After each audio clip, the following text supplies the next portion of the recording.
They said she was a ghost, a data wraith haunting the deep space relays, a name whispered in the quiet hours on watch decks from Titan to the Kuiper Belt.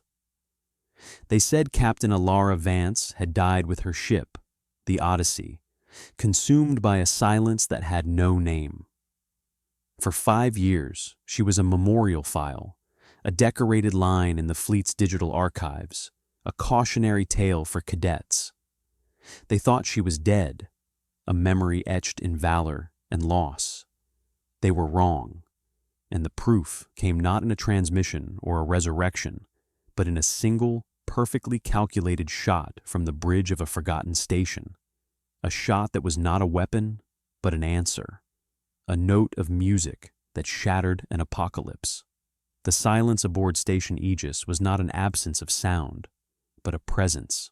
It was a low, resonant hum that vibrated through the deck plates, a composite harmony of life support, atmospheric processors, and the deep, sub-vocal groan of the station's superstructure under the immense gravitational stress of the gas giant, Polyphemus, that it orbited. The air tasted of ozone and recycled water, a sterile, metallic tang that clung to the back of the throat. For the 93 souls aboard, this was the sound and taste of existence at the edge of known space. It was a quiet, lonely, and meticulously ordered world, where every system was triple redundant, and every day was a precise copy of the one before it. The station was a listening post, a lonely ear turned toward the void, and its primary function was to be unremarkable, to simply persist. In a small, forgotten alcove off the main science deck, Alara Vance was a study in stillness. To the crew, she was a civilian addendum, a xenogeologist assigned by a research council that had likely forgotten her existence. Her official mission was to study the magnetospheric flux of Polyphemus, a task so esoteric and low priority that it rendered her effectively invisible. She occupied a space that was not quite an office and not quite a lab, a cluttered nest of custom-built sensor arrays, holographic displays that shimmered with complex waveform analyses, and spools of fiber optic cabling that snaked across the floor like metallic vines. Her workstation was an island of controlled chaos in the otherwise rigid order of the military station. She rarely spoke, and when she did, her voice was low and even, devoid of inflection. Her eyes, the color of a winter sky, seemed to be constantly focused on something beyond the bulkheads, listening to a conversation no one else could hear. She moved with an economy of motion that was almost unnerving, a quiet efficiency that made her seem less a part of the crew and more a component of the station itself, as silent and functional as a gyroscope. They saw a woman, plain and unassuming, lost in her academic data. They did not see the coiled tension in her posture, the way her gaze swept every room, mapping exits and analyzing structural weak points. They did not see the ghost behind the geologist's mask. The arrival of Commander Valerius shattered the station's delicate equilibrium. He came aboard like a pressure wave, his voice a blunt instrument that battered the quiet corridors. He was a man forged in the fleet's rigid crucible, a product of tradition and protocol whose belief in the sanctity of rank was absolute.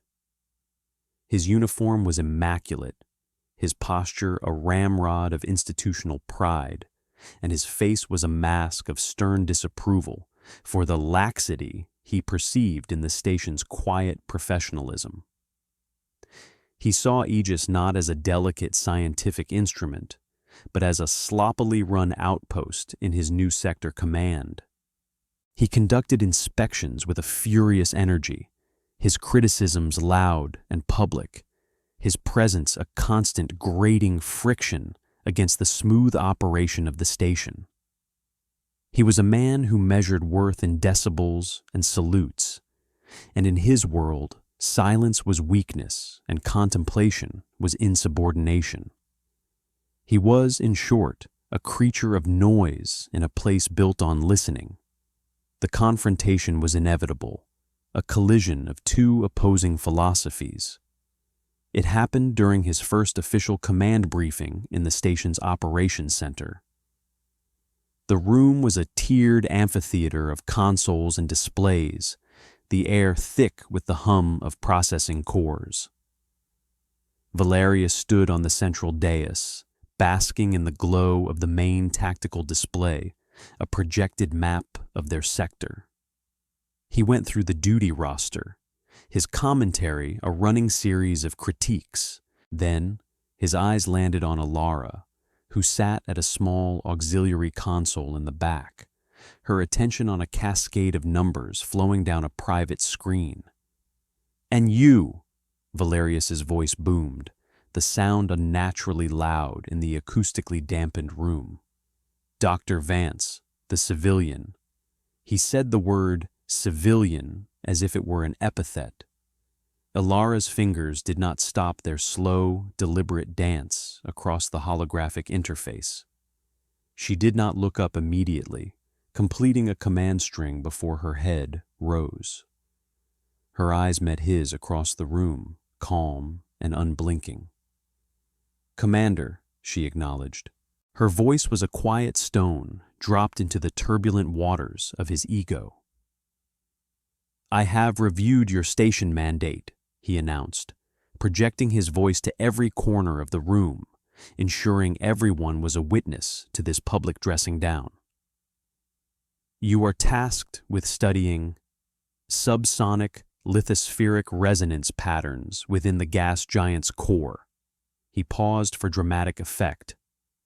"What, in the name of fleet regulations, does that actually mean? And more importantly, what is its tactical value to this station?" The question was a challenge, a gauntlet thrown down. It was designed to humiliate, to expose her work as a pointless academic indulgence that had no place on his military installation. He wanted to make an example of her, to establish his absolute authority. The crew shifted uncomfortably at their stations. They might not have understood Alara's work, but they respected her quiet diligence. The commander's public aggression felt misplaced, a violation of the unspoken code of professional respect that had governed life on Aegis. The chief engineer, Lieutenant Kalin, a man whose quiet competence mirrored Alara's in many ways, watched the exchange with a flicker of concern. He knew the value of specialized knowledge, even if he didn't grasp the specifics of hers. Alara's expression did not change. There was no flash of anger, no hint of defensiveness.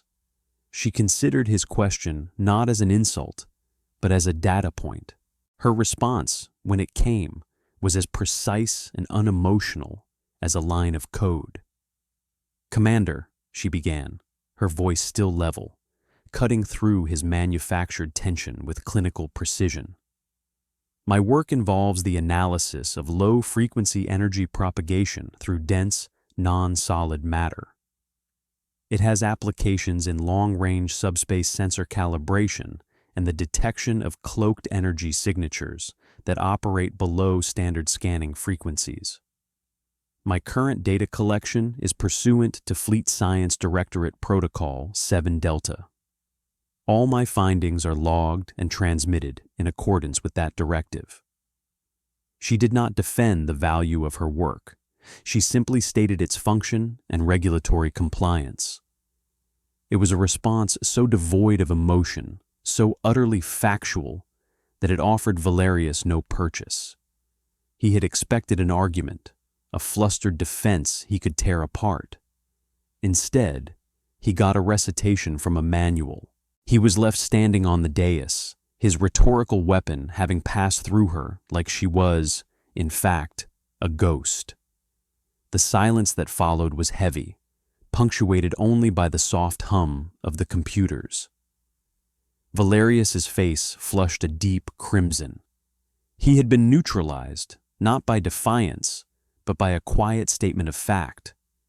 He muttered something about a review of all non-essential civilian projects and moved on, but the exchange had left a crack in his armor of authority. He had tried to make her small, and in doing so had only revealed the petty dimensions of his own command style. Ilara, for her part, had already turned back to her screen, her focus absolute, the commander and his bluster already dismissed from her calculations. The incident was logged, analyzed, and filed away. A new variable, arrogant, insecure authority, had been added to her environmental analysis of the station. She would monitor it. The crisis did not arrive with a bang, but with a whisper. It began as a ghost on the long-range sensors, an anomaly that wasn't there one moment and was everywhere the next. It wasn't an object. It wasn't energy in any recognizable form.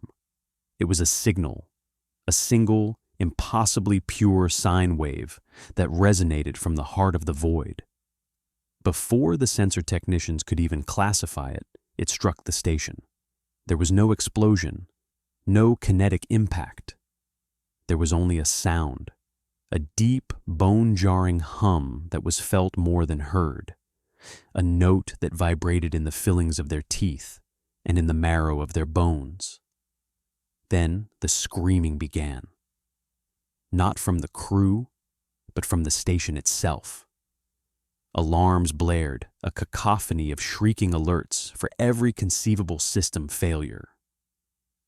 The lights flickered, then died, plunging the bridge into the hellish red glow of emergency lighting. The deck plates began to vibrate violently, a harmonic tremor that grew in intensity with every passing second. A stress fracture screamed across the main viewport, a spider web of cracked duraglass spreading with audible pops and groans. The alien signal was not an attack on the station's shields or its armor. It was an attack on the very physics that held it together.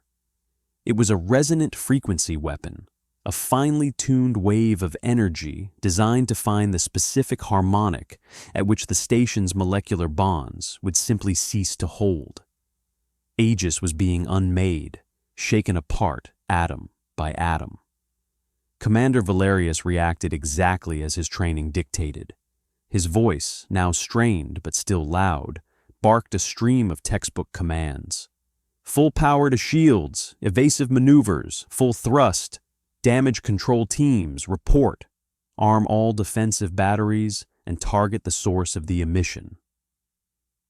His orders were born of a doctrine designed to fight ships, not physics. It was the response of a hammer to a problem that required a tuning fork. The bridge crew, disciplined and trained, scrambled to obey, their faces pale in the crimson light. "Shields at maximum, sir," a young ensign shouted over the rising din. "No effect. The resonance is passing right through them." "No lock on the source, Commander," the tactical officer called out, his hands a blur over his console. "It's everywhere and nowhere. There's nothing to shoot at."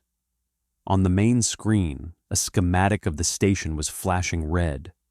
Hull breaches were appearing spontaneously, not from impact, but from simple material failure. Pipes burst, conduits sparked, the structure was failing. Valerius's strategy was not just ineffective, it was irrelevant. He was shouting orders for a battle that was not being fought, his authority dissolving in the face of a crisis his rulebook had never conceived. The air filled with the smell of burning electronics and the sharp metallic tang of fear. Panic, cold and sharp, began to curdle the discipline of the bridge crew. The station groaned its death agony around them, and their commander, the man of iron protocol, had no answers. He was shouting into a hurricane, and the hurricane was winning. In the midst of the escalating chaos, a single point of stillness remained. Ilara Vance had risen from her console in the back. The station's violent shuddering seemed not to affect her balance. She moved through the terrified, scrambling crew with a serene, focused grace, her eyes fixed on the main engineering console on the bridge's upper tier. She did not run. She did not shout. Her movements were deliberate, each step calculated. She was not reacting to the crisis. She was interfacing with it. She reached the command dais, where Valerius was still bellowing useless orders. She did not look at him. She did not ask for permission. She simply moved past him, her shoulder almost brushing his, a silent rebuke to his impotent rage. At the master engineering console, she unslung a small, hardened case from her shoulder. With deft, precise movements, she opened it, revealing not a weapon, but a custom-built processing unit, its casing a dull, non-reflective black. She pulled a fiber optic cable from the unit, and without a moment's hesitation, jacked it directly into the station's primary command input. "What do you think you're doing?" Valerius roared, finally noticing her. "Get away from that console, Doctor. That is a restricted military system." Alara ignored him. Her fingers flew across the holographic interface she had just projected, lines of code and complex equations flowing into the station's core programming. The main tactical display, which had been showing a useless star chart, flickered and was replaced by a complex, three-dimensional representation of the attacking waveform, a beautiful, deadly flower of pure mathematics. Now, it was Lieutenant Kalen, the chief engineer, who acted first. He had been trying to implement the commander's nonsensical orders, his face a mask of grim frustration. He saw what Alara was doing. He didn't understand the math on her screen, but he understood the logic of her action. When the commander's orthodox methods failed, you turned to the unorthodox expert. It was the unwritten rule of survival in deep space. "Stand down," Kalen's voice cut through the commander's rant. He spoke into his comlink, his voice calm and firm. "All engineering teams disregard previous orders. Stand by for new instructions from Dr. Vance." A stunned silence fell over the bridge, broken only by the groaning of the station's frame. For a crew to openly disregard a direct order from their commanding officer in a crisis was unthinkable. It was mutiny. But in that moment, it was also survival. Every person on that bridge, from the rawest ensign to the most seasoned officer, knew that Valerius's path led to their imminent destruction. They turned as one, their faces a mixture of fear and desperate hope, and looked at the quiet civilian who now stood at the heart of their command center. Authority in that instant ceased to be a function of rank and became a function of competence. It flowed away from the shouting commander and settled quietly and completely upon Alara Vance. Valerius stood frozen, his mouth agape, his face a contorted mask of fury and disbelief. He had been rendered irrelevant. A ghost had usurped his command. Alara seemed not to notice the transfer of power. Her entire being was focused on the problem, on the intricate dance of frequencies displayed before her. She was in her element. The chaos of the dying station, the terrified crew, the sputtering commander. It was all just noise, external data to be filtered out. The signal was the only thing that was real. "The attack is a resonant frequency cascade," she stated, her voice cutting through the tension. It was not loud, but it commanded the absolute attention of everyone on the bridge. "It's designed to amplify the natural harmonic of the station's tremantium alloy structure. Brute force defenses are useless. Fighting it directly only feeds the resonance." Her fingers continued to move, weaving a complex tapestry of commands. "We cannot block it. We have to cancel it." She looked at Kalen, her eyes sharp and clear. "Lieutenant, I need you to bypass all safety protocols on the primary communications array. Reroute main reactor power directly to the emitter dish. I need to be able to control the output amplitude and frequency down to 10 decimal places. Kaylin stared at her for a heartbeat. What she was asking was insane. The comms array was a delicate instrument for sending signals, not a weapon for projecting massive amounts of energy. Funneling main reactor power into it would likely vaporize the entire assembly, but he saw the certainty in her eyes, the cold, hard logic that radiated from her.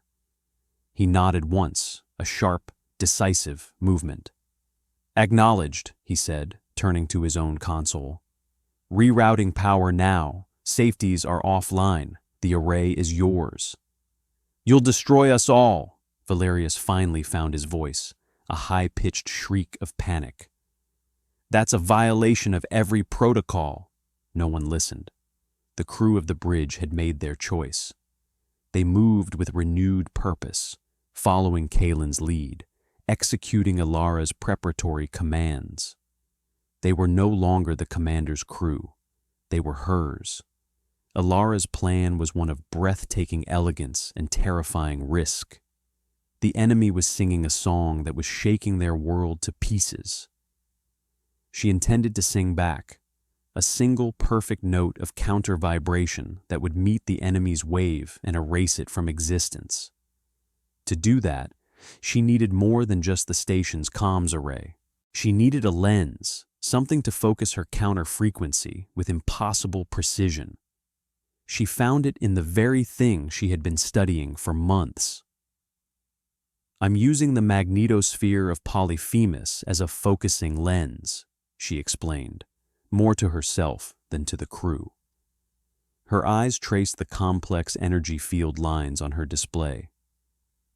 The gravitational tides create predictable fluctuations in the plasma field.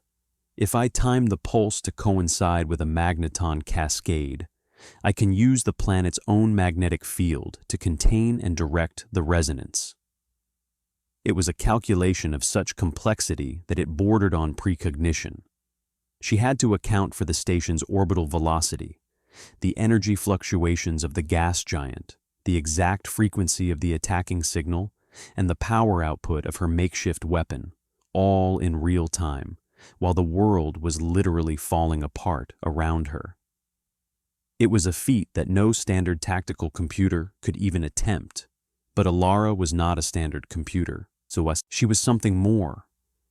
Her mind worked with a terrifying clarity, seeing the patterns in the chaos, the solution hidden within the fabric of the disaster. "Pulse is charged," Kaylin reported, his voice tight. "The emitter housing is already starting to buckle. You have one shot at this." One shot. Ilara's hands became still over the console. On the main screen, a timer counted down to the optimal firing window. The station gave a violent lurch, and a section of the ceiling collapsed, showering the deck with sparks and debris. The final moments were upon them. "Now," she whispered, and her finger tapped a single icon on the screen. Perfect. For a fraction of a second, the station's violent shaking intensified tenfold.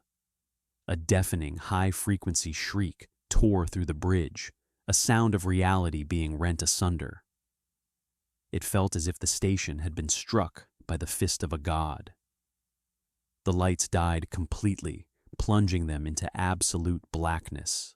It was the feeling of a final, catastrophic failure. The end. And then there was silence. Not the humming, operational silence of before. This was a new silence. A profound, absolute, and perfect stillness. The groaning of the superstructure ceased. The vibration in the deck plates vanished. The alarms cut out. The only sound was the ragged, shocked breathing of the crew in the pitch dark.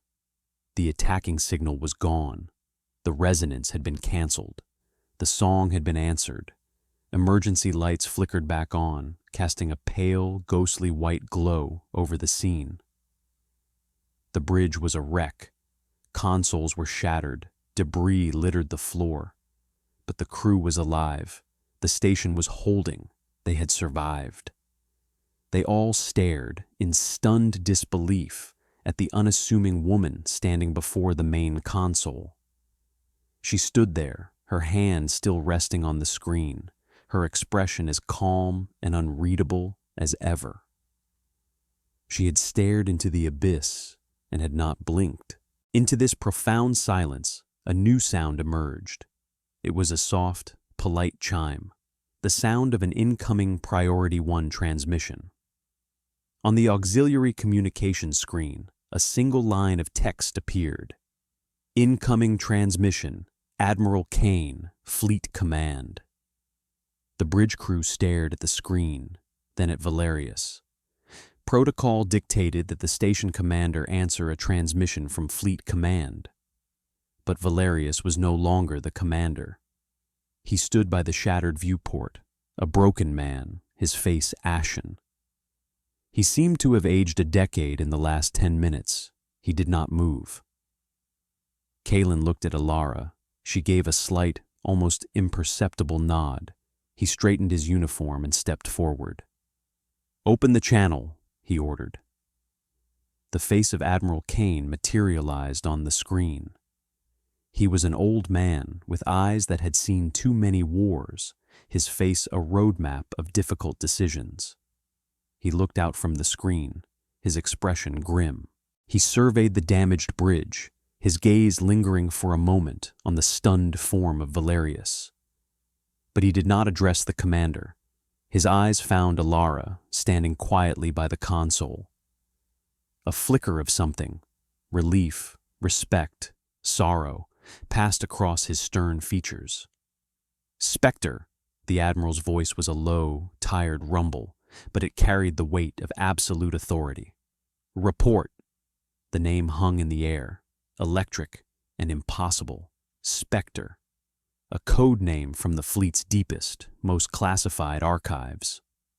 A legend, a ghost story they told at the academy about a new breed of operative, a fusion of warrior, scientist, and strategist, deployed to handle threats that defied conventional understanding. A specter was a scalpel in the dark, a phantom sent to solve impossible problems. They were spoken of in whispers, and no one had ever claimed to have met one. And now Admiral Kane was calling their quiet, civilian geologist by that name. Alara straightened slightly. She was no longer a doctor, a scientist. In that moment, the ghost emerged fully. The unassuming mask fell away, and for the first time, the crew of Aegis saw the woman who had died on the Odyssey and been reborn as something else. "The resonant weapon has been neutralized, Admiral," she said. Her voice was the same, quiet and even, but now it held an unshakable core of command. "The signal originated from the Thetian abyss. It matches the energy signature that destroyed the Odyssey. My analysis is complete. The data is being transmitted to your location now. They are testing their weapon. They are coming." The revelation washed over the bridge in a wave of shock. Alara Vance was not a geologist. She was Captain Alara Vance, a Spectre-class operative, the sole survivor of a massacre, who had spent 5 years in self-imposed exile, hunting the very thing that had taken her ship and her crew. She had been presumed dead because it was the perfect cover. Her quiet, academic posting to Aegis, a station on the edge of the Thetian abyss, was no accident. She had not stumbled into this crisis. She had been waiting for it. She was the tripwire. She was the lonely sentinel standing guard against an unimaginable threat. Admiral Kane nodded slowly, his eyes still locked on hers. "Your work has been exemplary, Captain. We are in your debt." He then turned his gaze, cold and hard as neutronium, upon Commander Valerius. "Commander," he began, his voice dropping to a dangerously quiet level, "you have been found derelict in your duty. You failed to recognize a Class 1 existential threat. You interfered with the operations of a Spectre-class agent, and you nearly cost the fleet this station and its entire crew through your incompetence and arrogance. Valerius flinched as if struck. He opened his mouth to speak, to protest, but no words came out. He was a man hollowed out, his entire world of rank and regulation shattered by a reality he could not comprehend. "Lieutenant Kalin," the admiral continued, his voice shifting back to a professional tone, "you are hereby granted provisional command of Station Aegis. Commander Valerius is relieved of all duties. You will place him under arrest and confine him to quarters pending a full court-martial." "Yes, sir," Kalin replied, his voice steady despite the shock of his sudden promotion.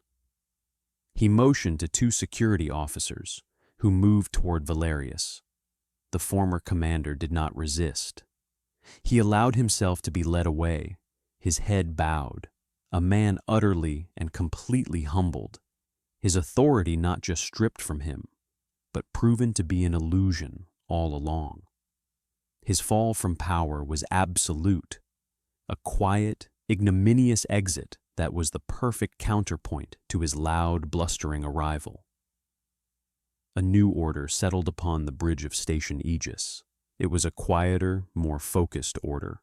The rigid hierarchy of rank had been replaced by a hierarchy of demonstrated competence. Kalin was in command, but everyone knew where the true authority now resided. They looked at Alara Vance not with the casual disregard they had before, but with a profound and unsettling mixture of awe, respect, and a little bit of fear. She was a legend made flesh, a ghost who had walked among them, and they had never even seen her.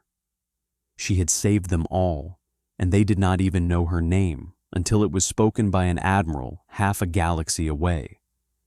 Alara, for her part, showed no sign of triumph. There was no satisfaction in her victory, no pleasure in Valerius's downfall. The reckoning was merely a logical consequence, another data point in a long and complex equation. Her mission was to stop the threat, and she had done so. The rest was just administrative detail. She had already turned back to her console, her attention once again consumed by the streams of data, the echoes of the enemy signal she was still analyzing. The ghost had returned to her work. Later, during the long, quiet hours of the next duty cycle, as repair teams worked to patch the station's wounds, Kalin found her in her alcove. The space was the same, a nest of wires and screens, but it felt different now. It felt like the sanctuary of something powerful. He hesitated at the entrance, unsure of what to say. How do you thank a living legend for saving your life? How do you speak to a ghost? He chose not to. Instead, he carried 2 mugs of steaming black coffee. He walked over to her workstation and placed one on a clear spot beside her keyboard. She did not look up, but her hand left the console and wrapped around the warm ceramic. It was a simple, quiet acknowledgement, a gesture that spoke more than words of praise ever could. Kalin stood there for a moment, watching the complex waveforms shift and morph on her screen. "The counter-resonance equation," he said, his voice low. "You folded in a chaotic attractor to stabilize the phase conjugate." It wasn't a question, but a statement of dawning comprehension. He was an engineer. He spoke the language of mathematics. It was the only way he knew how to connect with her. Alara finally looked up from her screen. Her eyes met his, and for the first time, he saw a flicker of something other than pure, cold analysis. It was a faint glimmer of professional respect. "The magnetosphere is not a stable medium," she explained, her voice as calm as ever. The attractor was necessary to prevent the pulse from collapsing into a quantum singularity under the gravitational stress. A standard inverse waveform would have failed. He nodded, understanding.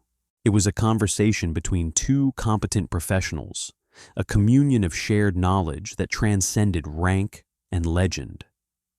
It was the only tribute she would have ever accepted. This quiet moment of shared understanding was the true cultural shift on Station Aegis. It was the dawn of a new way of thinking, one where competence, not just authority, was the currency of respect.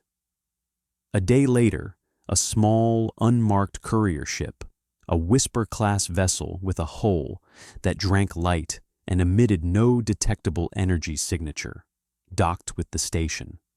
It was for her. Her work here was done. The data had been sent, the warning delivered. The fleet was mobilizing. Her hunt was over, but the war was just beginning. She gathered her equipment, packing her custom processing unit back into its hardened case. She wiped her workstation's local memory, leaving no trace of her research, no hint of the ghost who had lived there. She walked to the docking bay, accompanied by Kalen. The crew members she passed in the corridors stopped what they were doing and simply watched her go. They did not salute. They did not speak. They just stood in silent, awestruck witness. It was the highest honor they could give her. At the airlock, she paused and turned to Kalen. "Keep listening, Commander," she said. It was both an order and a piece of advice. "The silence is where the truth is." He nodded. "I will, Captain." She gave him a final, brief nod, then turned and stepped through the airlock. The hatch hissed shut behind her. A few moments later, the Whisper-class ship detached from the station and vanished into the black, disappearing as silently and completely as she had arrived. She left behind a battered but surviving station, a disgraced commander, a newly minted one, and a story that would be told for years.